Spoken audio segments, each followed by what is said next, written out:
पूर्व मंत्री और नागौद के वर्तमान विधायक नागेंद्र सिंह तथा सतना जिले के सांसद गणेश सिंह एक साथ उचेहरा पहुंचे। उन्होंने वहां पर स्थानीय लोगों और समाज सेवियों को बुलाकर एक बैठक ली और इस बैठक में उचेहरा के चौमुखी विकास के लिए उनसे सुझाव मांगे। खास तौर पर उचेहरा के ओवरब्रिज की बात हो या नगर के सौंदर्यीकरण की, हर विषय को सुना गया, उनके सुझावों को नोट किया गया और साथ ही ये कहा गया कि अतिशीघ्र इन पर अमल किया जाएगा ताकि उचेहरा एक सर्व सुविधा युक्त शहर दिखाई दे।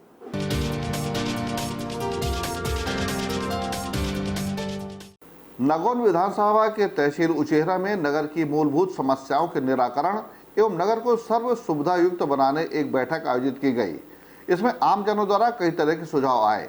इसमें लंबे समय से रह रहे लोगों को उनका मालिकाना हक यानी जहां वर्षों से रह रहे हैं उस जमीन का पट्टा बनाए जाने, सब्जी मंडी और बस स्टैंड अपने ही पुरानी जगह पर लगे, इस तरह से व्यापारी संघ अध्यक्ष ध्रुव तामकार की ओर से भी कई सुझाव आए। इस दौरान कुछ ऐसे भी सुझाव आए जिसके कारण नगर का विकास नहीं हो पा रहा है और वह मुद्दा था अतिक्रमण। नगर के समाजसेवी निरंजन प्रजापति ने दुकानदारों पर सीधा आरोप लगाते हुए कहा कि अतिक्रमण के कारण ही विकास नहीं हो पा रहा।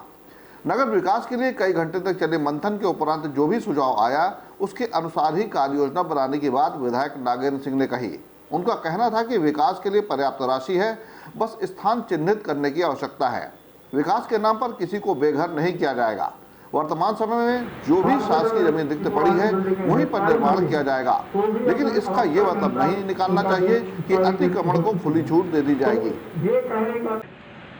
बस स्टैंड के लिए, सब्जी मंडी के लिए, अस्पताल के लिए, व्यापारिक दृष्टि से विकास के लिए जमीन तो सुरक्षित करवा सकते हैं कि नहीं करा सकते हैं कि हम अतिक्रमण को छूट देते हैं जो जहाँ चाहे बनाते रहे, पूरे 300 एकड़ में 400 एकड़ में जब बनाते हैं, कम से कम उसको सुरक्षित तो करवा सकते हो। बंद रखा जाए, अन्यथा उचेहरा का व्यापार चौपट हो जाएगा और छोटे छोटे व्यापारी बेरोजगार हो जाएंगे।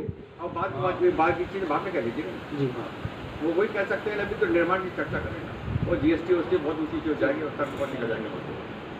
और ITI में ब्रांच संख्या बढ़ाई जानी बाबा, वो हो सकता है, ठीक है। वो नहीं, उचेहरा नगर में व्यापारियों के लिए शॉपिंग कॉम्प्लेक्स बनवाया जाना बाबा, जो आपने बताया है। कोई विवाद नहीं। नगर पालिका की एक दुकान बनी थी, आज वो दुकान तिगुनी है। जो रोड में मेन रोड में है वो तिगुनी है, तो सब दुकान है।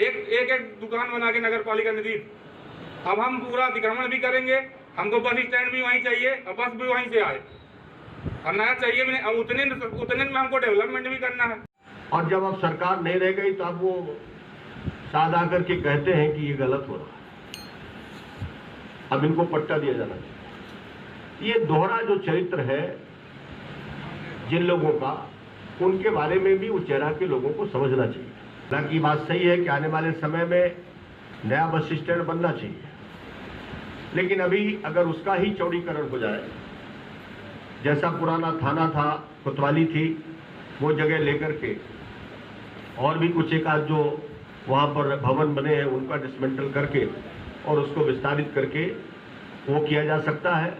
और इसलिए मैं आज यहाँ पर आया था इस उद्देश्य कि यहाँ के नागरिकों से मिल करके उनकी इच्छाएं किस दिशा में जा रही हैं उसका थोड़ा अंदाज़ा लगाने के लिए यहाँ से निष्कर्ष निकला है कि ये सब चाहते हैं कि जितनी आधुनिक सुविधाएं हैं वो उचेहरा में मुहैया कराई जाए और उसके लिए वो तैयार हैं।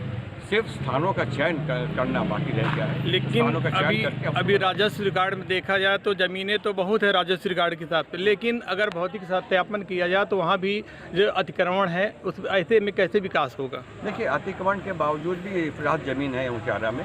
यदि अतिक्रमण कम न भी छुए तो भी हमारे विकास के कार्यों के लिए जो हमको ज़मीन की आवश्यकता है वो मिल जाएगी। लेकिन हम ये जरूर सुनिश्चित करेंगे कि विकास करते समय नगर की सुंदरता किसी प्रकार से बाधित न हो, और इसलिए यदि कुछ अतिक्रमण आएंगे तो हम उस अतिक्रमण को एडजस्ट करके भी हम काम कर सकते हैं।